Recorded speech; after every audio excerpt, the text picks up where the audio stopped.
فلسفہ مغرب کی تاریخ بائی برٹرینڈ رسل پارٹ 19۔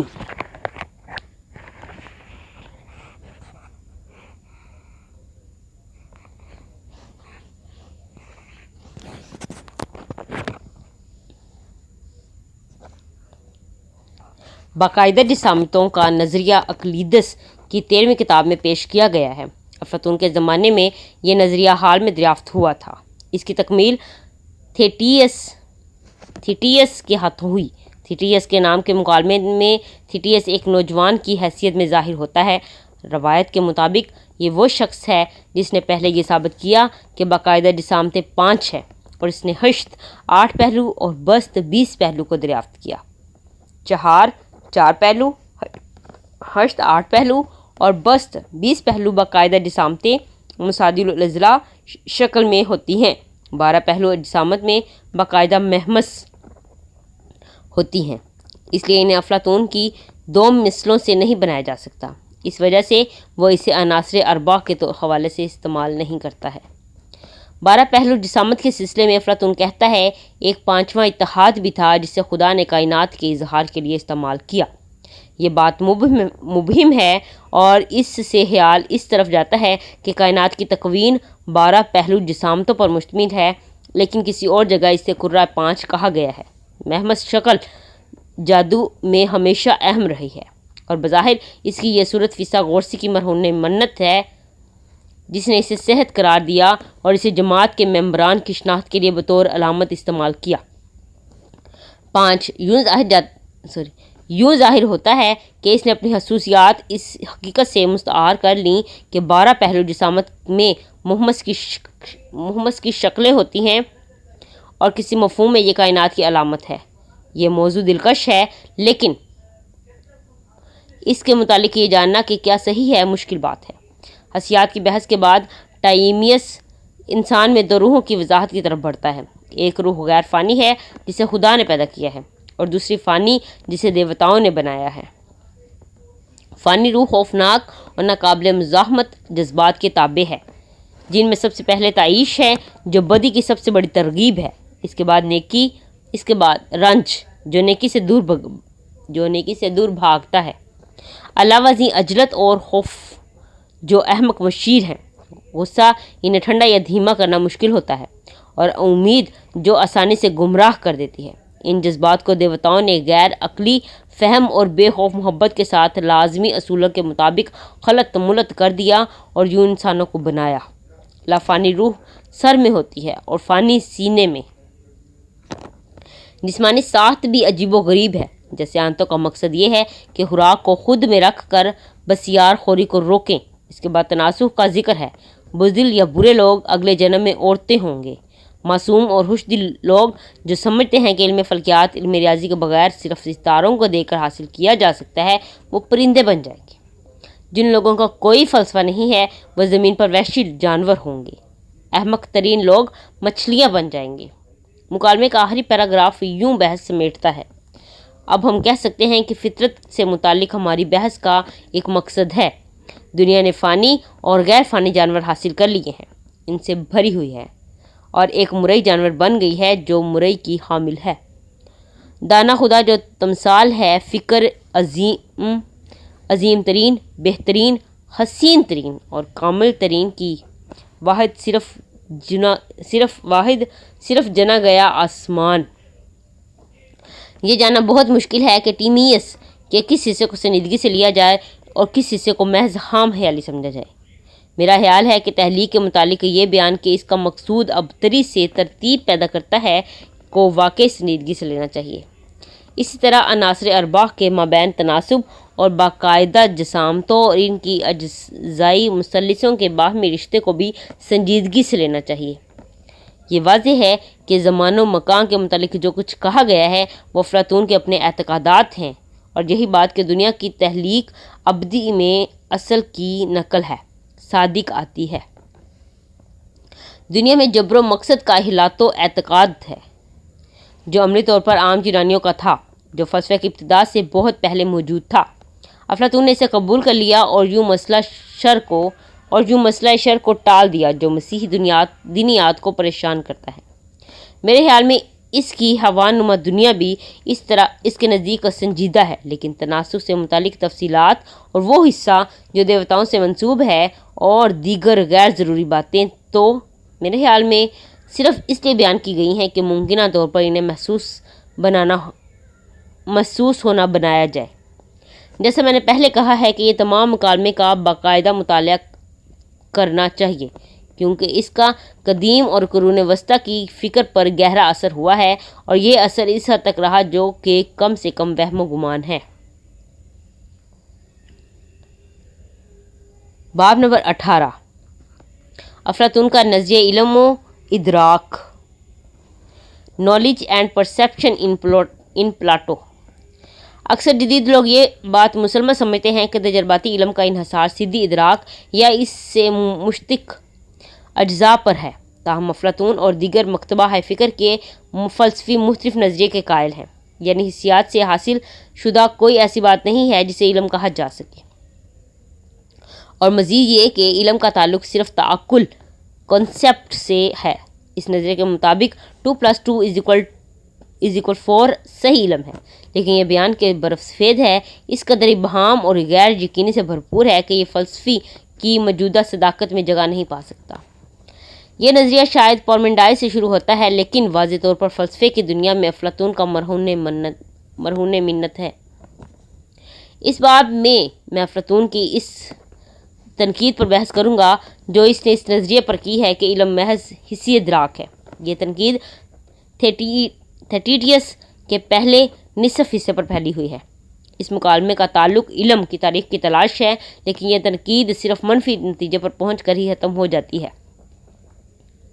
کئی تعریفیں پیش اور رد کر دی جاتی ہیں، لیکن کوئی ایسی تعریف پیش نہیں کی جاتی جو تسلی بخش ہو۔ پیش کی گئی تعریفوں میں صرف پہلی تعریف پر میں بحث کروں گا۔ یہ تعریف تھیٹیٹس کے الفاظ میں ہے: مجھے یوں لگتا ہے کہ ایک شخص جو کچھ جانتا ہے وہ اس شے کا ادراک کر رہا ہے جسے وہ جانتا ہے، اور جہاں تک میں حال میں دیکھ سکتا ہوں علم ادراک پرسیپشن کے علاوہ کچھ نہیں ہے۔ سقراط اس نظریے کو پروٹاگورس کے اس نظریے سے منسوب کرتا ہے کہ انسان تمام اشیاء کا پیمانہ ہے، یعنی کوئی ایک شے میرے لیے ایسی ہے جیسے یہ مجھے ظاہر ہوتی ہے، اور آپ کے لیے ایسی ہے جو آپ کو ظاہر ہوتی ہے۔ سقراط مزید کہتا ہے تو پھر ادراک ہمیشہ وہ کچھ ہے جو ہے، اور بحیثیت علم سہو و خطا سے مبرہ ہے۔ اس کے بعد جو بحث ہوتی ہے اس کا ایک بڑا حصہ ادراک کی تحسیس ہے۔ جب یہ ایک مرتبہ مکمل ہو جاتی ہے تو پھر یہ ثابت کرنے میں کہ ادراک نام کی شے علم نہیں ہو سکتی زیادہ تاکید نہیں ہوتی۔ سقراط پروٹاگورس کے نظریے میں ہر اقلیتس کے نظریے کا اضافہ کرتا ہے کہ ہر شے ہمیشہ تغیر پذیر ہوتی ہے، یعنی یہ کہ تمام اشیاء جنہیں ہم دیکھ کر خوش ہوتے ہیں حقیقت میں تکوین بیکمنگ کے عمل سے گزر رہی ہوتی ہیں۔ افلاطون کے خیال میں کہ حواس کے تمام مدرکات آبجیکٹس پر یہ بات صحیح اترتی ہے، لیکن حقیقی علم کے مدرکات پر نہیں، تاہم تمام مکالمے میں اس کے مثبت نظریات پس منظر میں رہتے ہیں۔ ہر اقلیتس کے نظریے سے اگرچہ یہ صرف اس کے مدرکات پر صادق آتی ہے اور اس کی تعریف پر بھی کہ علم ادراک ہے، یہ نتیجہ نکلتا ہے کہ علم اس شے کا نہیں ہوتا بلکہ اس شے کا ہوتا ہے جو تکوین میں ہے۔ اس مقام پر بعض بنیادی نوعیت کے اشکال سامنے آتے ہیں۔ ہمیشہ یہ بتایا جاتا ہے کہ چونکہ 6 کا عدد 4 سے بڑا ہے اور 12 سے چھوٹا ہے، اس لیے 6 بڑا ہے اور چھوٹا بھی۔ مزید یہ کہ اب سقراط تھیٹیٹس سے لمبا ہے کیونکہ مؤخر الذکر ابھی چھوٹا ہے اور پورا جوان نہیں ہوا ہے، لیکن چند سالوں کے بعد سقراط تھیٹیٹس سے چھوٹا ہوگا، اس لیے سقراط ابھی بڑا ہے اور چھوٹا بھی۔ یوں لگتا ہے کہ اضافی مفروضے کے تصور نے افلاطون کو مہمسی میں ڈال دیا، جیسا کہ اس نے تمام بڑے فلسفیوں کو بشمول ہیگل کے پریشان کیا ہے۔ تاہم یہ مخمسے استدلال سے بہت زیادہ تعلق نہیں رکھتے، اس لیے اسے نظر انداز کیا جا سکتا ہے۔ ادراک کی طرف لوٹتے ہوئے یہ سمجھا جاتا ہے کہ مدرکہ شے اور عضو حس کے باہمی عمل کی وجہ سے ہر اقلیتس کے نظریے کے مطابق دونوں تبدیل ہو رہے ہیں، اور دونوں کے تبدیل ہونے سے ادراک بھی بدل جاتا ہے۔ سقراط کہتا ہے جب وہ تندرست ہوتا ہے تو شراب شیریں لگتی ہے، لیکن بیماری کی حالت میں ترش معلوم ہوتی ہے۔ اس صورت میں مدرک تبدیل ہو جانے کے باعث شے مدرکہ کو بھی تبدیل کر دیتا ہے۔ پروٹاگورس کے نظریے پر بھی بعض اعتراضات پیش کیے جاتے ہیں، لیکن بعد ازاں ان میں کچھ واپس لے لیے جاتے ہیں۔ یہ کہا جاتا ہے کہ پروٹاگورس کو چاہیے تھا کہ وہ اسی طرح یہ تسلیم کرتا کہ سوروں اور لنگوروں کو بھی تمام اشیاء کا پیمانہ قرار دیتا، کیونکہ وہ بھی مدرک یعنی ادراک کرنے والے ہیں۔ خواب اور دیوانگی کی صورت میں کیے گئے ادراک کی قدر و قیمت پر سوالات اٹھائے جاتے ہیں۔ یہ تجویز پیش کی جاتی ہے کہ اگر پروٹاگورس صحیح ہے تو ایک شخص صرف اتنا ہی جانتا ہے جتنا کہ دوسرا شخص، اور نہ صرف پروٹاگورس اتنا دانا ہے جتنا کہ دیوتا۔ لیکن زیادہ سنجیدہ بات یہ ہے کہ وہ ایک احمق سے زیادہ دانا نہیں ہے۔ مزید یہ کہ اگر ایک شخص فیصلے اتنے ہی صحیح ہیں جتنے کہ کسی دوسرے کے، تو جو لوگ پروٹاگورس کو غلط قرار دیتے ہیں انہیں صحیح سمجھنے کی یہی وجہ ہے جو وجہ آپ کے پاس ہے، جو وجہ اس کے پاس ہے۔ سقراط ان میں سے کئی اعتراضات کے جوابات دینے کی ذمہ داری لیتا ہے، اس لیے کچھ دیر کے لیے وہ خود کو پروٹاگورس کی جگہ پر رکھتا ہے۔ جہاں تک خوابوں کا تعلق ہے، اشیاء مدرکہ بطور اشیاء مدرکہ حق ہے۔ سوروں اور لنگوروں کی دلیل کو بیہودہ اور لغو قرار دے کر چھوڑ دیتا ہے۔ جہاں تک اس دلیل کا تعلق ہے کہ انسان تمام اشیاء کا پیمانہ ہے اور ایک انسان اتنا ہی دانا ہے جتنا کہ کوئی دوسرا، سقراط پروٹاگورس کی طرف سے ایک دلچسپ جواب سمجھاتا ہے۔ یعنی جب ایک شخص دوسرے کسی شخص سے زیادہ برحق نہیں ہو سکتا تو وہ اس مفہوم میں زیادہ بہتر ہو سکتا ہے کہ اس کے بہتر نتائج ہوں گے۔ یہ دلیل عملیت سجھاتی ہے۔ اگرچہ سقراط نے یہ جواب پیش کیا ہے لیکن یہ اسے مطمئن نہیں کرتا۔ وہ مثال دیتا ہے کہ جب ایک ڈاکٹر میری بیماری کے متعلق پہلے ہی بتا دیتا ہے تو وہ حقیقت میں میرے مستقبل کے متعلق مجھ سے زیادہ جانتا ہے، اور جب لوگ اس بارے میں اختلاف کرتے ہیں کہ ریاست کے متعلق کون سا قانون زیادہ دانائی پر مبنی ہے تو دوسروں کی نسبت ریاست کے مستقبل کے بارے میں زیادہ علم رکھتے ہیں، لہٰذا ہم اس نتیجے پر نہیں پہنچ سکتے کہ ایک احمق کی نسبت ایک دانا انسان اشیاء کا بہتر پیمانہ ہے۔ یہ تمام اعتراضات اس نظریہ پر وارد ہوتے ہیں کہ ہر شخص تمام اشیاء کا پیمانہ ہے، اور بالواسطہ اس نظریہ پر بھی، جہاں تک یہ اس نظریے کی طرف لے جاتا ہے کہ علم سے مراد ادراک ہے۔ تاہم ایک بالواسطہ استدلال بھی ہے، اور وہ یہ کہ یادداشت کو بھی ادراک قرار دیا جانا چاہیے۔ اسے تسلیم کر لیا جاتا ہے اور اس حد تک مجوزہ تعریف میں ترمیم کر دی جاتی ہے۔ اس کے بعد ہم ہراکلیتس کے نظریہ کی تنقید پر آتے ہیں۔ پہلے اسے انتہاؤں تک زبردستی لے جایا جاتا ہے، جیسے کہ ہمیں بتایا جاتا ہے کہ ایفیسس کے ہونہار نوجوان شاگردوں کا طرز عمل کیا تھا۔ ایک شے دو طرح سے بدل سکتی ہے، نقل مکانی سے یا تبدیلی کیفیت سے۔ نظریہ بہاؤ کے مطابق ہر شے ہر دو پہلوؤں کے لحاظ سے تبدیل ہوتی ہے، اور نہ صرف ہر شے بلکہ بعض کیفیتوں میں تبدیل ہوتی ہے، بلکہ ہر شے ہمیشہ کل صفات میں تبدیل ہوتی رہتی ہے۔ جیسے کہ ہمیں بتایا گیا ہے کہ ایفیسس کے نوجوان ایسے ہوشیار نوجوان تھے، اس کے احمقانہ نتائج برآمد ہوئے۔ ہم نہیں کہہ سکتے کہ ہم نہیں کہہ سکتے یہ سفید ہے، کیونکہ جب ہم نے یہ کہنا شروع کیا تھا تو ہمارا جملہ ختم ہونے سے پہلے یہ سفید نہیں رہی ہوگی۔ ہم یہ کہنے میں حق بجانب نہیں ہیں کہ ہم ایک شے دیکھ رہے ہوتے ہیں، کیونکہ دیکھنے کا عمل متواتر نہ دیکھنے میں تبدیل ہو رہا ہے۔ اگر ہر شے ہر پہلو میں تبدیل ہو رہی ہے تو دیکھنے کو دیکھنا کہنا صحیح ہے، بیشتر اس کے کہ نہ دیکھنا کہا جائے۔ اس طرح ادراک کو ادراک کہنا ٹھیک نہیں، بیشتر اس کے کہ اسے غیر ادراک کہا جائے۔ اور جب ہم کہتے ہیں کہ ادراک علم ہے تو غالباً یہ بھی کہہ سکتے ہیں کہ ادراک لا علمی ہے۔ مندرجہ بالا استدلال سے یہ معنی نکلتے ہیں کہ جو کچھ بھی دائمی بہاؤ میں ہو، الفاظ کے معنی متعین ہونے چاہیے، یا کم از کم کچھ عرصے کے لیے، کیونکہ بصورت دیگر کوئی دعویٰ بھی مستقل نہیں ہو سکتا۔ میرا دعویٰ بھی نہ سچا ہے نہ جھوٹا، کم و بیش کچھ نہ کچھ مستقل ہونا چاہیے تاکہ بحث اور علم ممکن ہو سکے۔ میرے خیال میں اس بات کو تسلیم کر لینا چاہیے، لیکن بہاؤ کا ایک بہت بڑا حصہ اس قبولیت میں مطابقت رکھتا ہے۔ اس مقام پر پہنچ کر پارمیڈائز پر بحث کرنے سے انکار کر دیا جاتا ہے۔ وجہ یہ بیان کی جاتی ہے کہ وہ اتنا عظیم اور اعلیٰ ہے کہ اس پر بحث نہیں ہو سکتی۔ وہ قابل تعظیم اور پروقار ہستی ہے۔ اس میں اس قسم کی گہرائی تھی جو مکمل طور پر عظیم تھی۔ وہ ایک ایسا شخص ہے جس کی میں سب سے زیادہ عزت کرتا ہوں۔ اس اظہار رائے سے افلاطون ایک ساکن کائنات کے ساتھ اپنی محبت ظاہر کرتا ہے۔ اس رائے سے اس کی ہراکلیتس کے نظریہ بہاؤ سے ناپسندیدگی ظاہر ہوتی ہے، جسے وہ صرف بحث کے ذریعے قبول کرتا رہا ہے، لیکن تعظیم کی اس اظہار کے بعد وہ ہراکلیتس کے متبادل کے طور پر پارمنڈائز پر بات آگے نہیں بڑھاتا۔ اب ہم افلاطون کے اس آخری استدلال پر پہنچتے ہیں، جس سے وہ ادراک کو علم قرار دینے کی مخالفت کرتا ہے، اور وہ بات اس حوالے سے شروع کرتا ہے کہ ہم ادراک آنکھوں اور کانوں کے ذریعے کرتے ہیں، ان کے ساتھ نہیں۔ وہ بات بڑھاتے ہوئے اس بات کی طرف بھی اشارہ کرتا ہے کہ ہمارا کچھ علم حسی عضو سے تعلق نہیں رکھتا ہے۔ مثال کے طور پر ہم یہ جان سکتے ہیں کہ آوازیں اور رنگوں غیر یکسانیت ہوتی ہے، آواز اور رنگوں میں غیر یکسانیت ہوتی ہے، اگرچہ کوئی بھی حسی عضو دونوں کا ادراک نہیں کر سکتا۔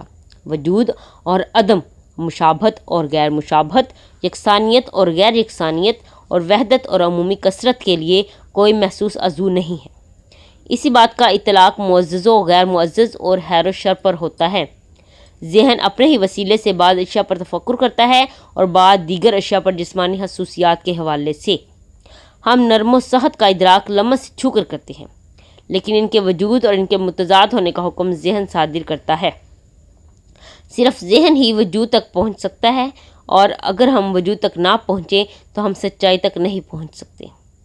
اس سے یہ نتیجہ نکلتا ہے کہ ہم صرف حواس کے ذریعے اشیاء کا علم حاصل نہیں کر سکتے، کیونکہ صرف حواس کے ذریعے ہم اشیاء کے وجود کو نہیں جان سکتے۔ اس لیے علم عبارت ہے تفکر سے اور تسامات سے نہیں، اور ادراک علم نہیں، کیونکہ اس کا سچائی کے علم میں کوئی حصہ نہیں ہوتا، کیونکہ اس کا وجود کے علم میں بھی کوئی حصہ نہیں ہوتا ہے۔ اس سلسلے میں ادراک علم نہیں ہے۔ قابل قبول حصے کو قابل رد حصے سے الگ کرنا کسی طرح بھی آسان نہیں ہے۔ افلاطون تین باہمی مربوط قضائیہ پر بحث کرتا ہے، جو یہ ہیں: نمبر 1، ادراک علم ہے۔ نمبر 2، انسان ہر شے کا پیمانہ ہے۔ نمبر 3، ہر شے بہاؤ کی حالت میں ہے۔ سب سے پہلا قضیہ جس کے بارے میں استدلال کا بنیادی تعلق ہے، پر صرف اسی کی خاطر مشکل حصے بحث کی گئی ہے، سوائے اس آخری پیراگراف کے جس کا ہم ذکر کرتے رہے ہیں۔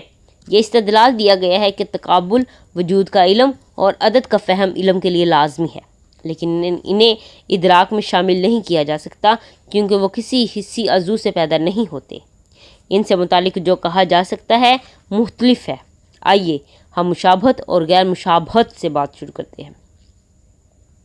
رنگ کے 2 درجے، شیڈز، جنہیں میں دیکھ رہا ہوں، مشابہ یا غیر مشابہ ہیں۔ وہ جیسے بھی ہوں، انہیں مجھے اپنے طور پر قبول کر لینا چاہیے۔ یہ قبولیت ادراک کے طور پر نہیں، بلکہ ادراک کے حکم، ججمنٹ آف پرسیپشن کے طور پر ہے۔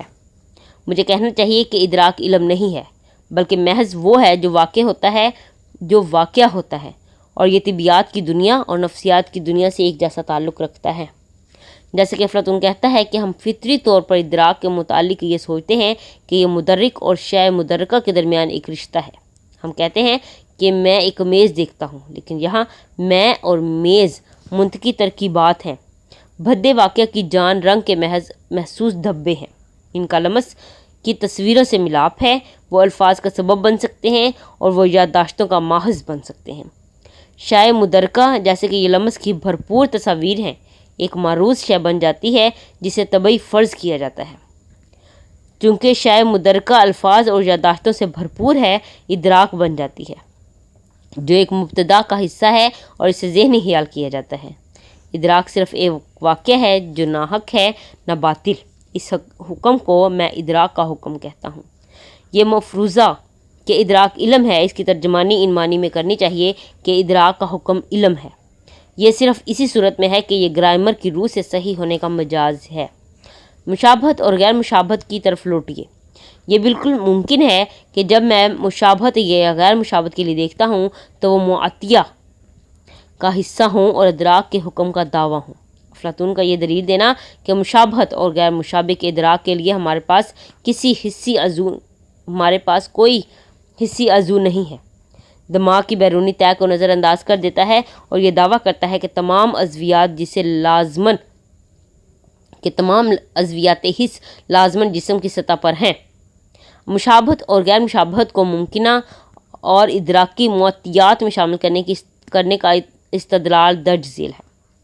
آئیے ہم فرض کر لیتے ہیں کہ ہم ایک رنگ کے دو درجے دیکھتے ہیں، ان کے نام الف اور بے ہیں۔ ہم دعویٰ کرتے ہیں کہ الف بے سے مشابہت رکھتا ہے۔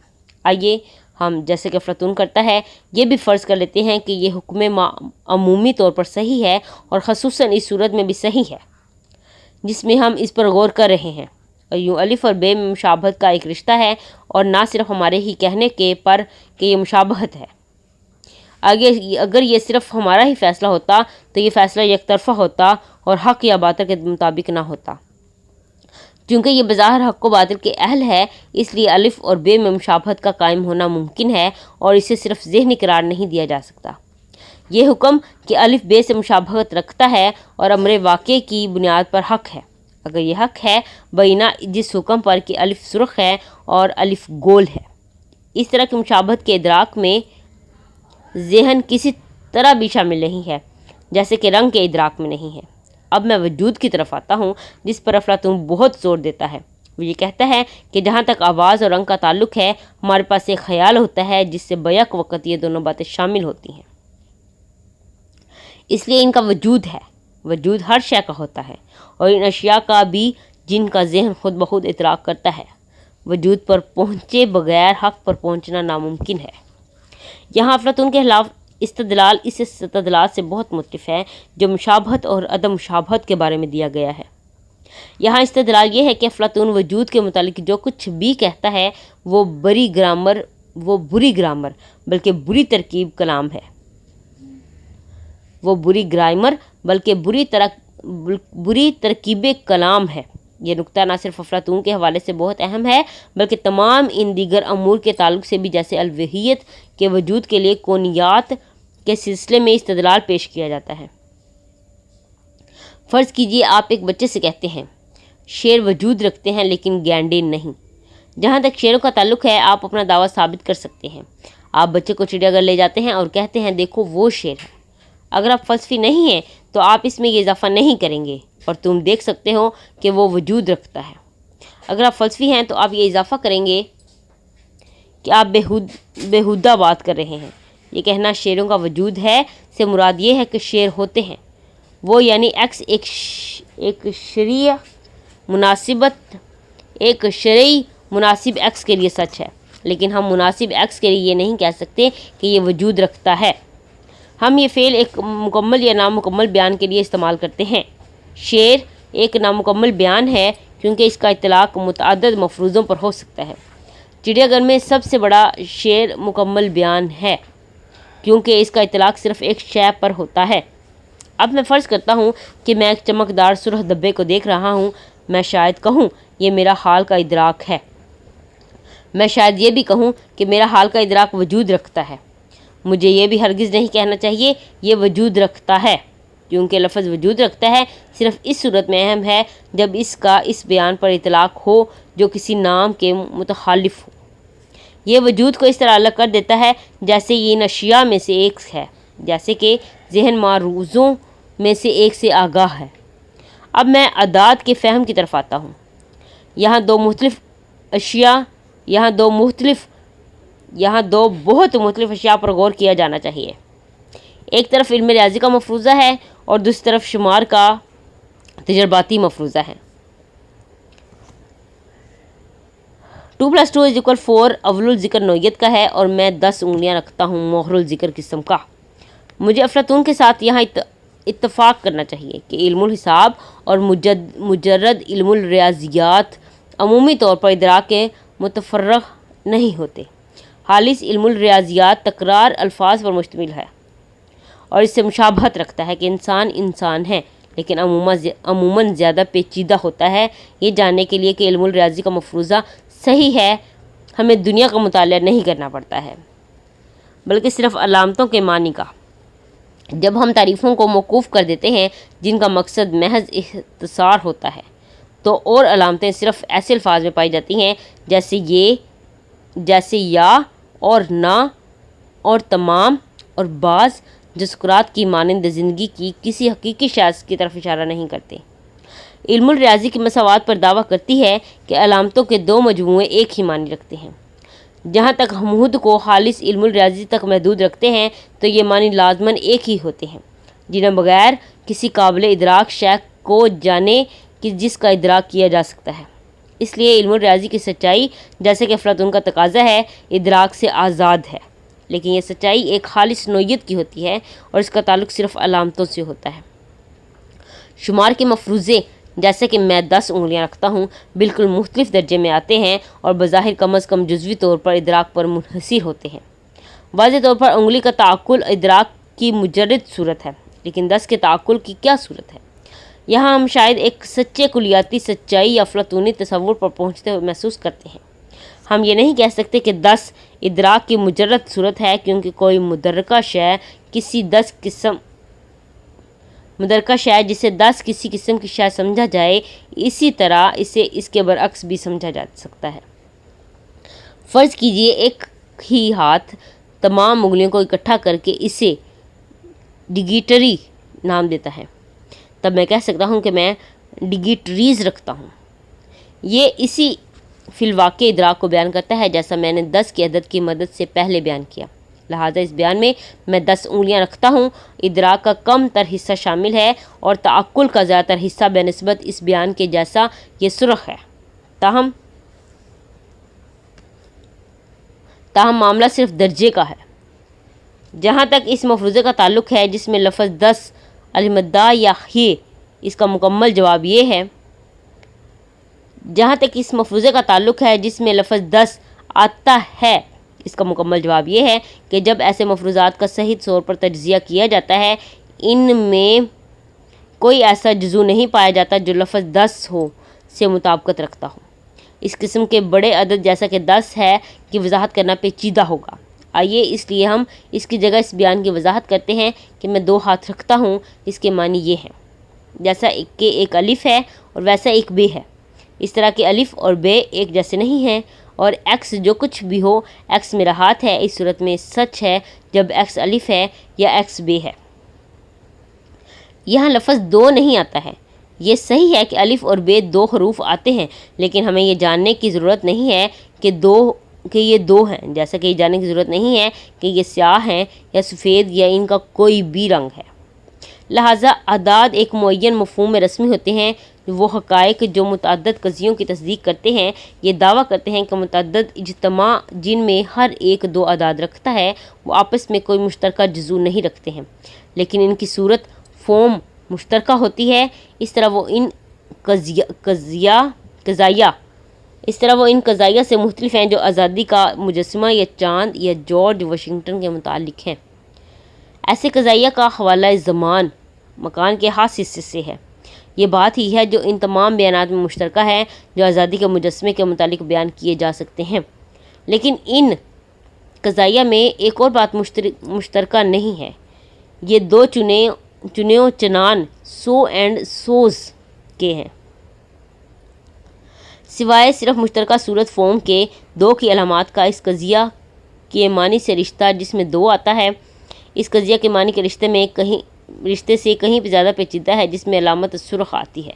ایک خاص مفہوم میں ہم کہہ سکتے ہیں کہ علامت 2 کوئی معنی نہیں رکھتی ہے، کیونکہ جب یہ ایک سچے بیان میں آتی ہے تو بیان کے معنی میں کوئی جز اس سے مطابقت نہیں رکھتا ہے۔ اگر ہم پسند کریں تو ہم مزید یہ کہہ سکتے ہیں کہ اعداد ابدی غیر متغیر ہیں اور اعلیٰ حاضر القیاس ہیں، لیکن ہمیں یہ اضافہ ضرور کرنا ہے کہ یہ منطقی افسانے ہوتے ہیں۔